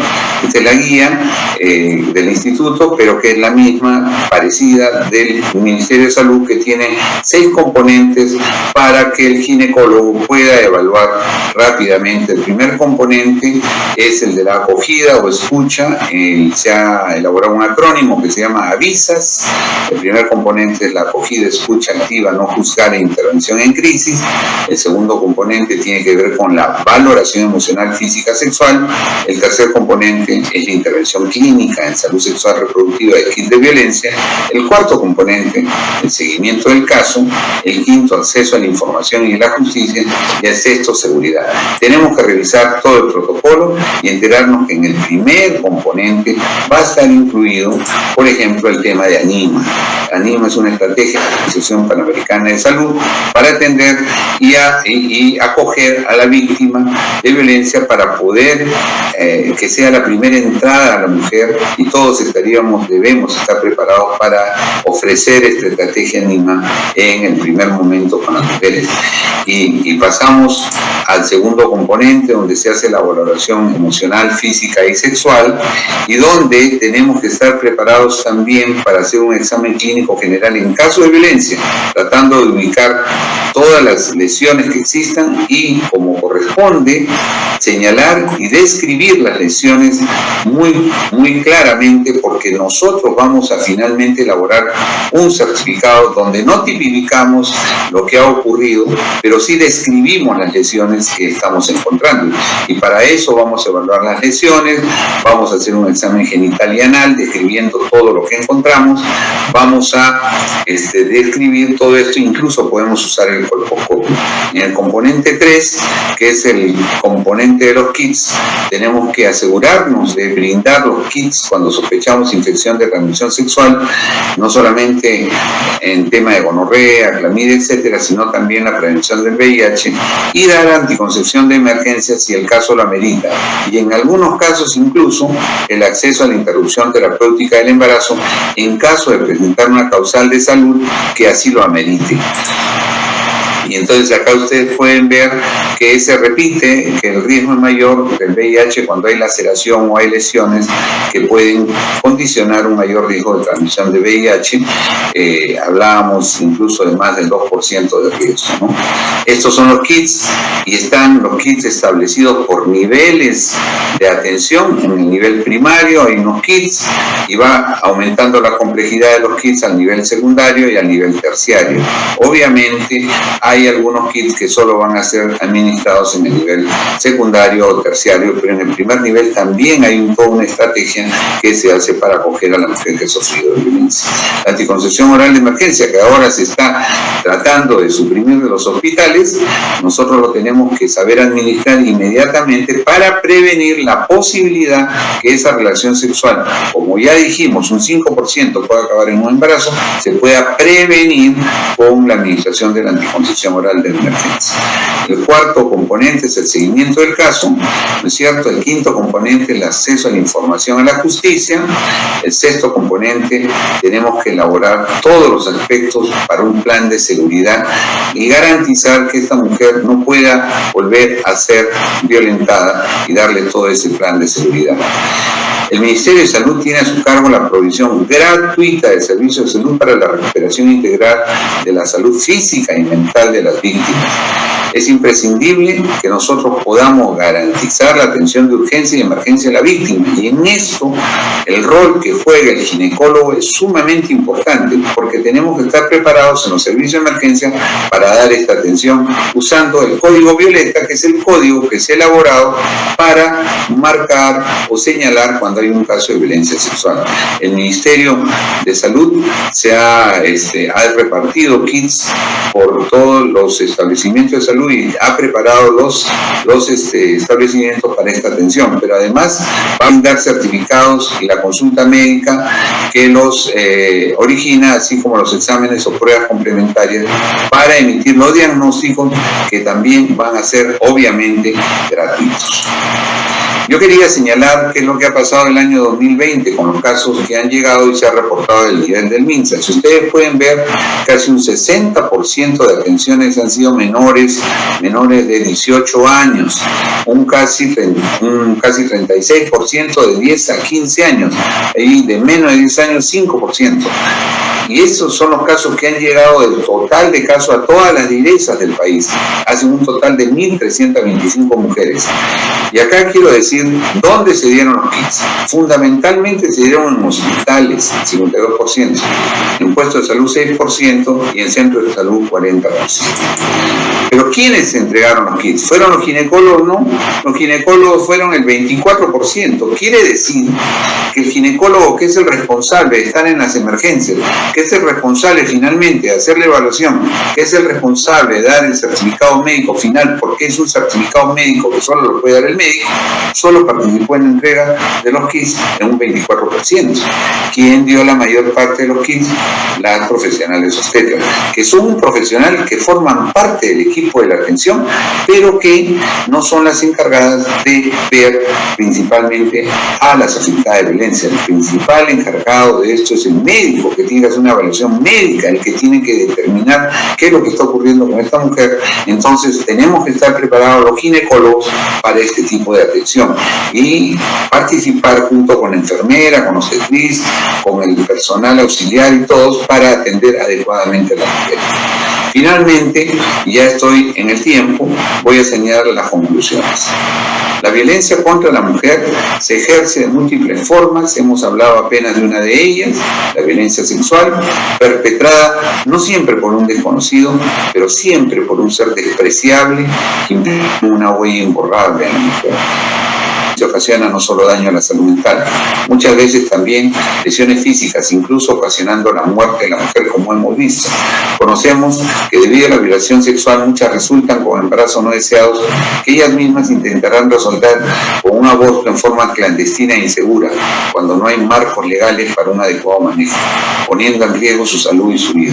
Otras mujeres pueden sufrir infecciones de transmisión sexual, incluso VIH-Sida, como la hepatitis B.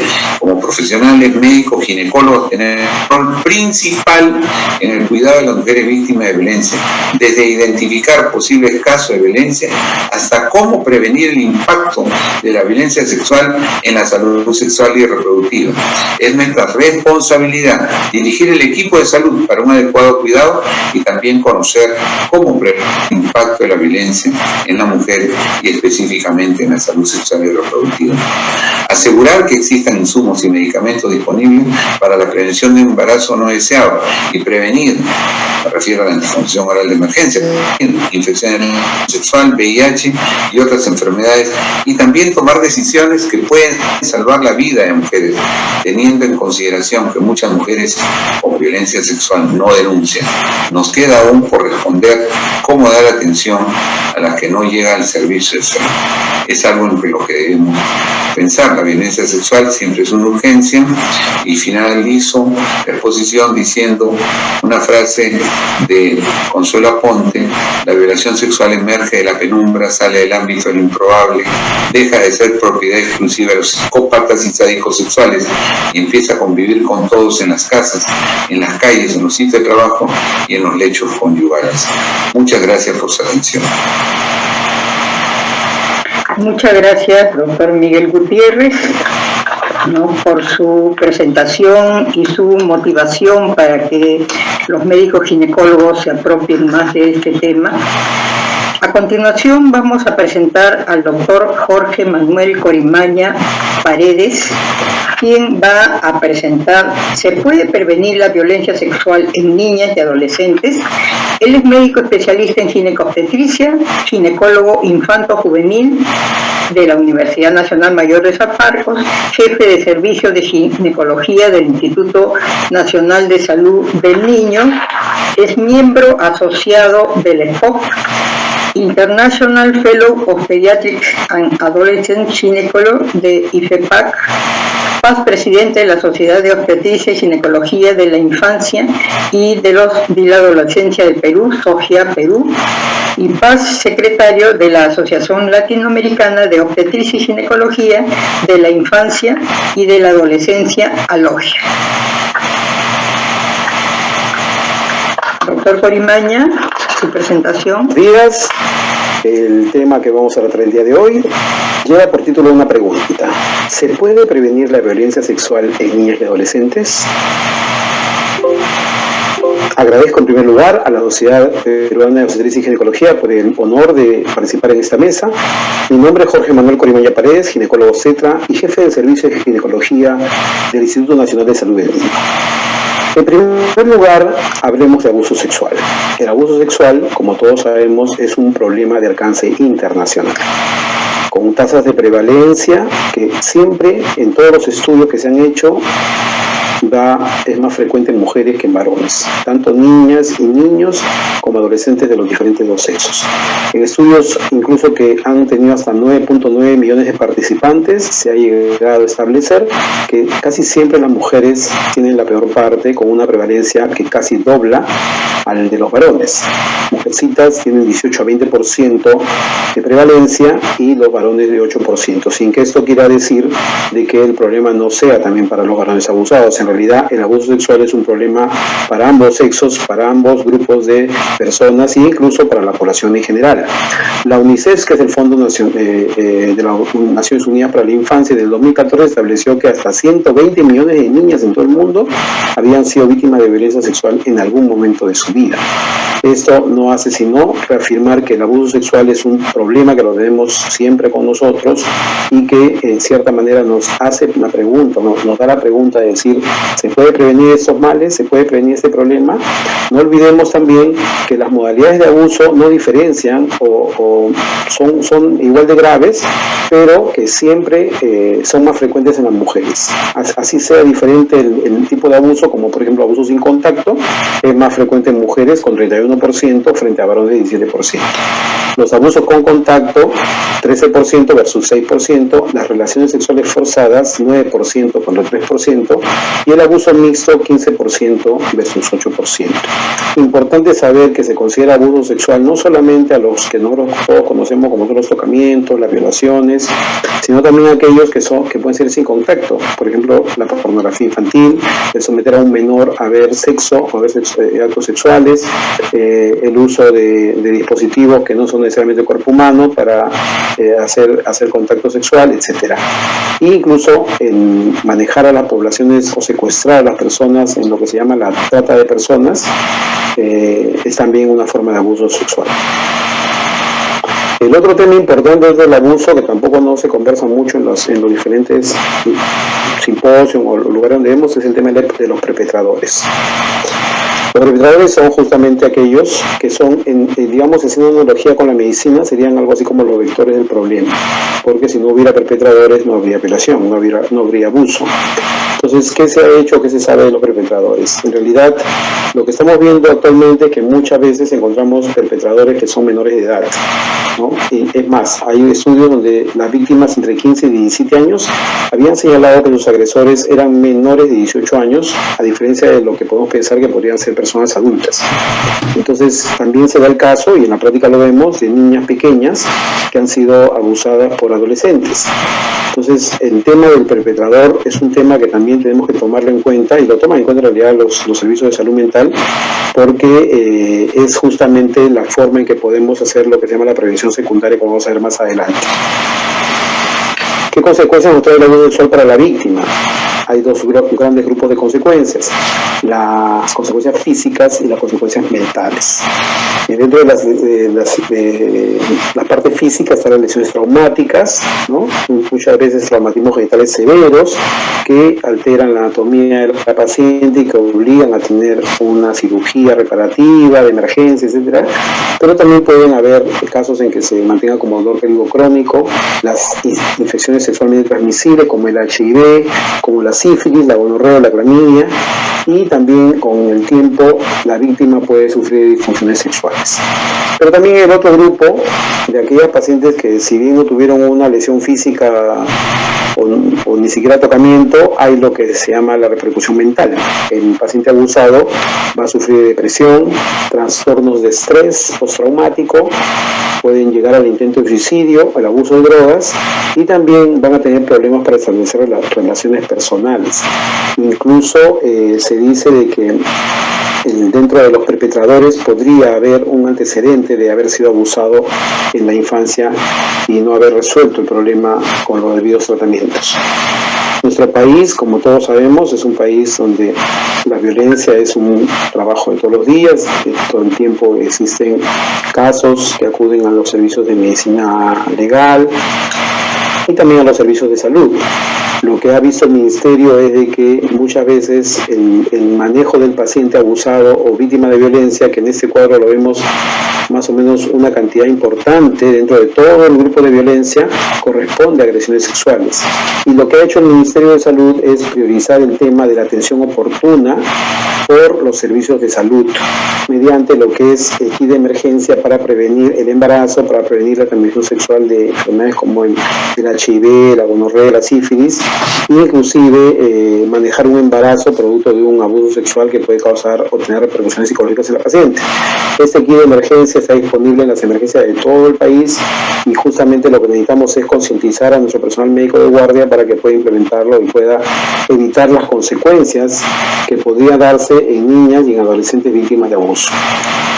También hay el tema de las consecuencias financieras. Acá no se mide mucho ese tema, pero si bien es cierto, el disponer de una atención oportuna e inmediata va de todas maneras dar como consecuencia un gasto estatal en lo que es la atención médica permanente, oportuna, la atención de los sistemas judiciales, las pericias y el manejo del abusador.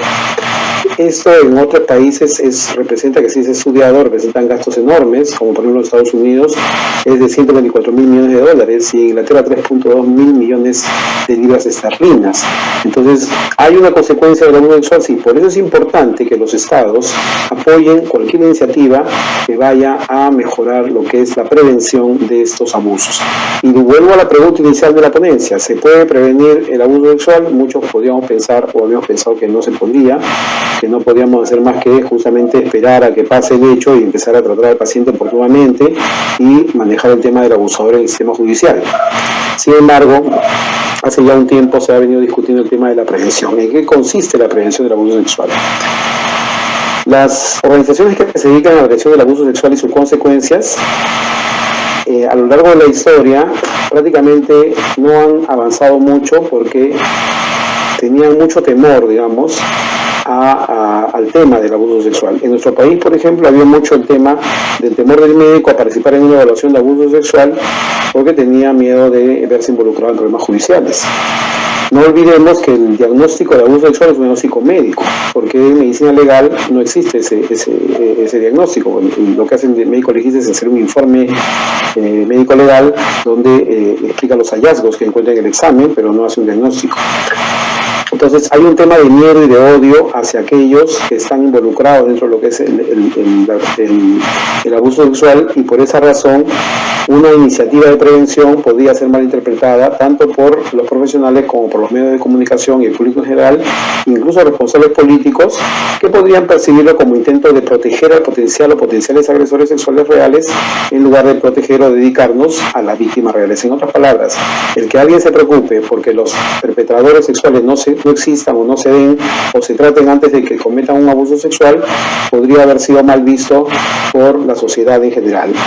Esta hostilidad obviamente es alimentada por los medios junto con malentendidos y tergiversaciones de iniciativas para prevenir el abuso sexual de niños, porque en realidad cuando uno echa mano a lo que es la prevención tiene de todas maneras que ver la forma de evitar de que haya los abusos y por tanto no hay otra forma más que actuar o frenar el tema del perpetrador siempre y cuando obviamente se puede identificar antes de que cometa el abuso sexual. Entonces, cuando llegaron a estudiar lo que eran los niveles de prevención, las entidades especializadas en esto se dieron cuenta de que esto es más o menos similar a lo que se hace con los niveles de prevención de salud de salud normal, que se dan en todos los campos de la medicina. Hay una prevención primaria que está enfocada en lo que es la educación sexual, la educación pública para mejorar el nivel de conocimiento de nuestros niños y adolescentes.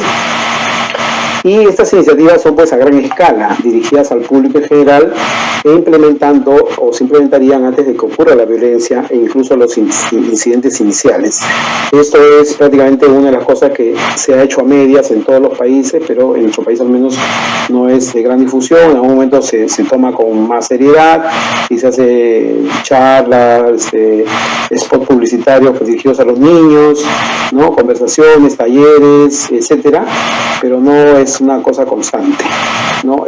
Más bien se permite mucho lo que es la tergiversación de la sexualidad en los medios de comunicación, se tergiversa mucho lo que es el tema del abuso sexual y no sea una información clara y concisa, sobre todo que enfoque lo que es la prevención, no solamente de la víctima, que se cuide, que no la toquen o no le hagan nada, sino lo más importante es que no se debe promover o se debe evitar la figura masculino-machista de decir que una persona o un varón tiene pues derecho a tener sexo con quien le plazca, y eso obviamente quita evita las barreras de una posible, una posible autorrepresión que podría tener un posible abusador. Entonces, la difusión de información es muy importante sobre cómo podemos darle la importancia a lo que es el tema del abuso sexual. Y la prevención secundaria es el tema. Estas serían intervenciones más específicas para aquellos en riesgo de participar en un abuso sexual, justamente abordando aquellos aspectos conocidos que aumentan el riesgo de que estas personas cometan el delito. O sea, cómo me enfoco en aquellas personas que podrían ser potencialmente abusadores sexuales. Una de lo que se está haciendo en el mundo es líneas anónimas de ayuda a quien en cierta manera muestra interés sexual por los niños. Y la prevención terciaria justamente es lo que normalmente se hace en nuestro país, en todos lados, que es la intervención después de ya haber ocurrido el abuso. Se supone que se hace intervención no solamente intervención judicial, sino también si es que es una persona que necesita un tratamiento, programa de tratamiento para evitar la reincidencia, sobre todo en los adolescentes tempranos o adolescentes tardíos, pero que son susceptibles de un programa de tratamiento. Como dije, tanto la primaria como la terciaria se están haciendo, sobre todo la terciaria, y lo que está, postergado o no es muy conocido es la prevención secundaria. Porque acá lo que tiene que hacerse es atención y recursos direccionados a la prevención terciaria, que supuestamente van a prevenir un abuso repetido, son direccionados hacia ahí y no hacia la parte, a la prevención secundaria.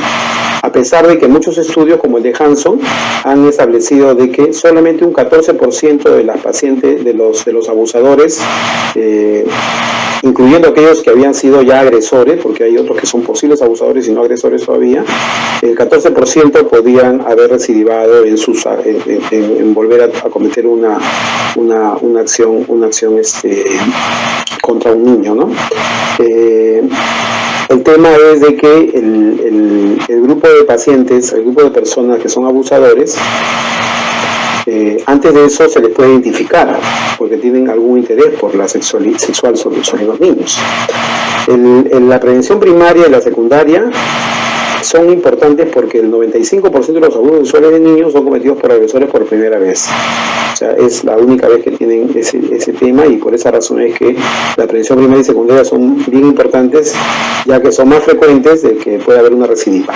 El mismo estudio indica que estos varones que cometieron delito pueden luchar con sus pensamientos y deseos sexuales un promedio de 5 a 10 años antes de perpetrar el delito. O sea, el varón que tiene esta predisposición a poder ser en algún momento un abusador sexual, antes de eso es como si su mente controlara esos impulsos hasta 5 o 10 años, según lo que se ha estudiado, antes de que caiga. O sea, hay un plazo de 5 o 10 años para que esta persona pueda ser tratada y manejada antes de que tenga ese tipo de actitud delictiva. Entonces, acá hay que diferenciar dos cosas importantes. Uno es el interés sexual y otro el comportamiento sexual. El criterio de pedofilia es el interés sexual de un adulto por un niño que actúa en base a este interés o que siente angustia por ello. Y los individuos, en realidad, no tendrían la culpa de padecer un trastorno, en este caso el interés sexual. El trastorno pedofílico puede ser exclusivo, no exclusivo o de tipo solo incesto. Y no todas las personas diagnosticadas con trastorno pedofílico alguna vez en su vida perpetraron un delito sexual.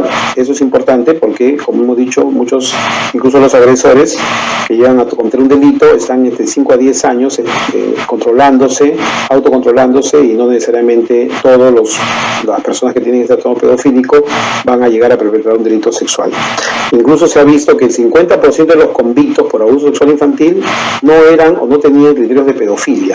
Entonces, ¿esto qué quiere decir? Quiere decir que no hay necesariamente, si bien es cierto hay un trasfondo del interés sexual de los cuales se puede hacer un tratamiento, no necesariamente todas las personas que cometen un abuso sexual es porque tienen un interés pedofílico o un interés sexual por los niños desde el punto de vista psiquiátrico.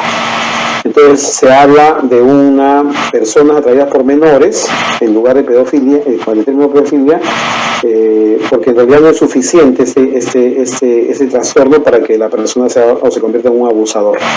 Las investigaciones han establecido que casi siempre los ataques tienen motivos no sexuales, como es agresividad, como es otro tipo de motivos de control, etcétera, o también cosas que están en la misma persona a pesar que no tiene interés sexual por los niños o no es un MAP, ¿no? O sea, no es una persona atraída por menores.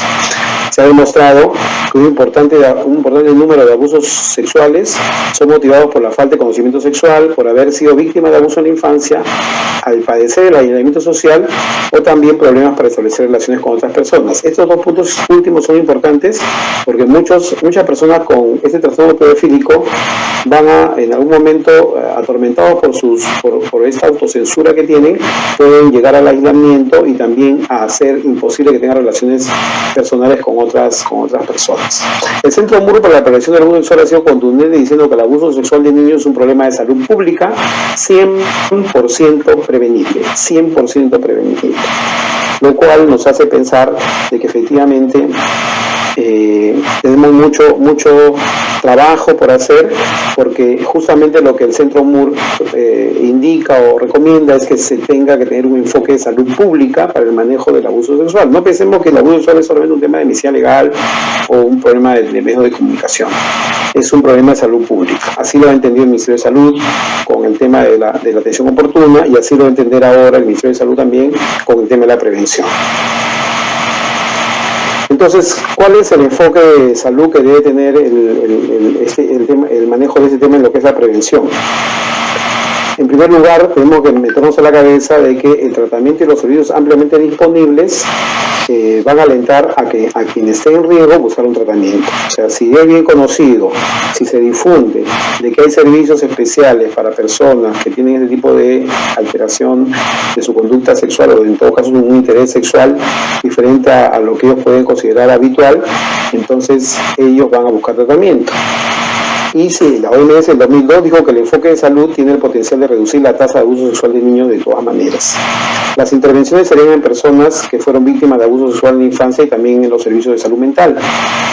Y además hay que hacer una campaña, un trabajo para reducir lo que se llama el estigma del término pedofilia y también el estigma de lo que representa salud mental, porque justamente eso es algo que vivimos en nuestro país. Cuando alguien se va a un servicio de salud mental, todo el mundo piensa que está loco, tiene una enfermedad mental incurable y debe ser separado de la agenda entre los médicos. Incluso se escucha a veces que alguien dice, esa persona es psiquiátrica, ¿no? O sea, lo etiquetamos con el fin de apartarlo o de darle un tratamiento diferente cuando no debería ser así, ya que la salud mental, como todos nosotros sabemos, es un tema muy importante de trabajar en todas las personas.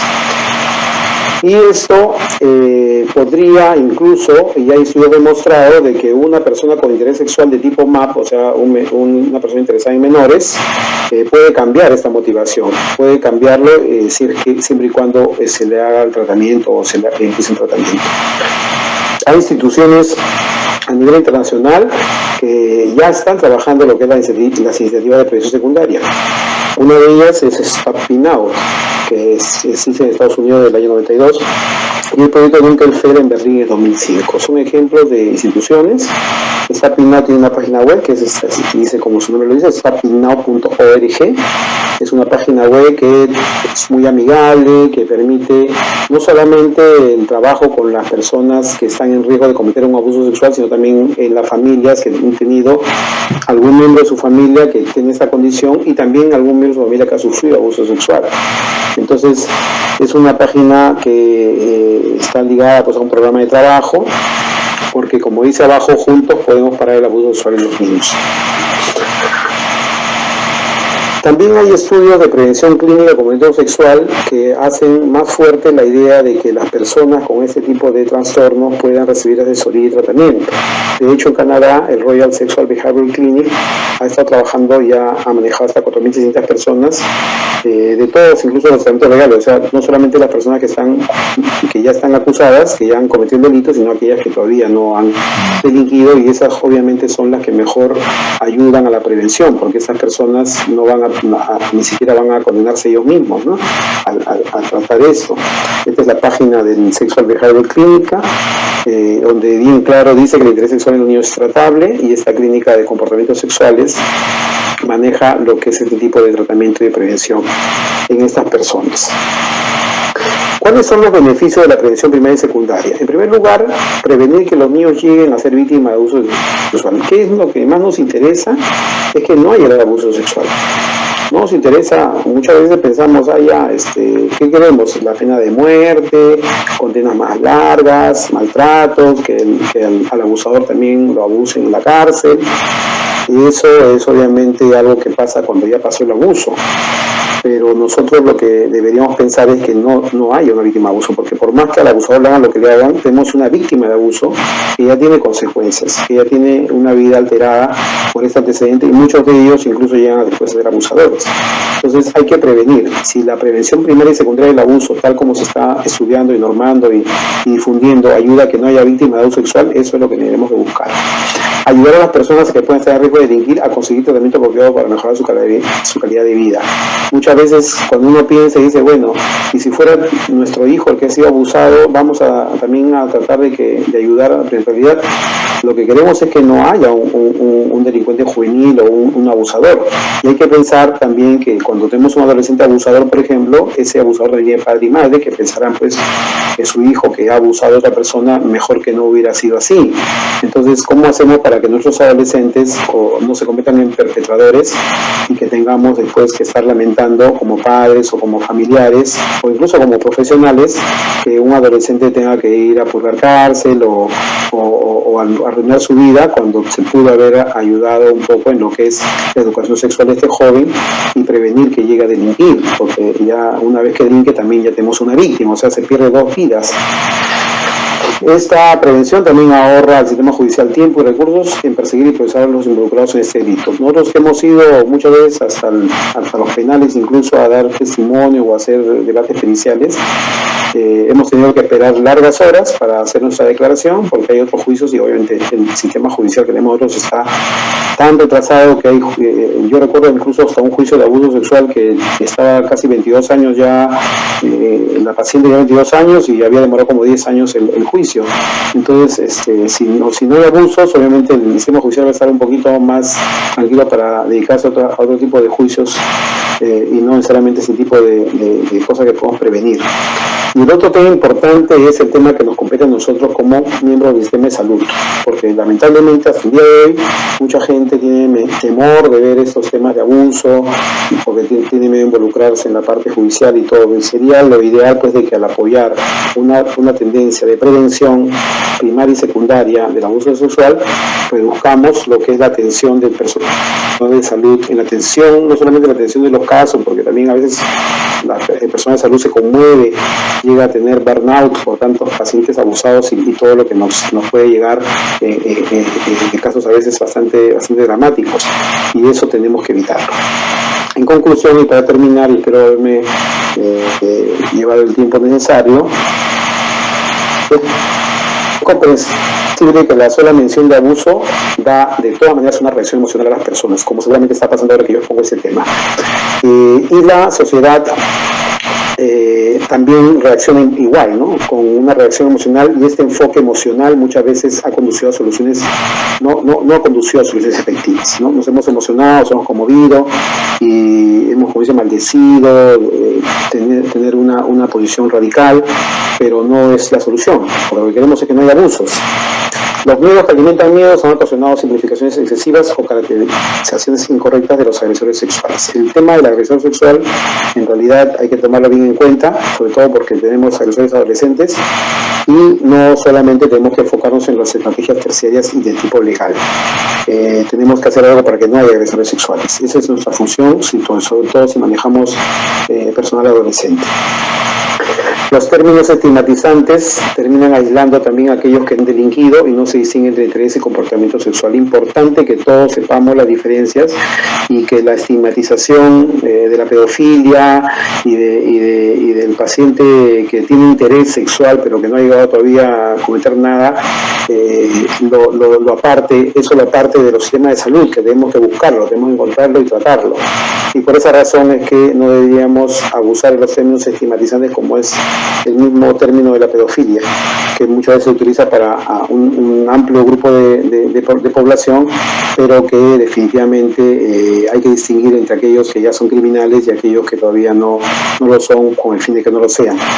Si el objetivo es que no existan niños víctimas, obviamente la sociedad debe evitar atendiendo con toda la evidencia disponible a las personas en riesgo. Esa es nuestra función y ese es el compromiso de quienes estamos trabajando también el tema de abuso, de ver la posibilidad de que alguna vez no tengamos más víctimas de abuso sexual.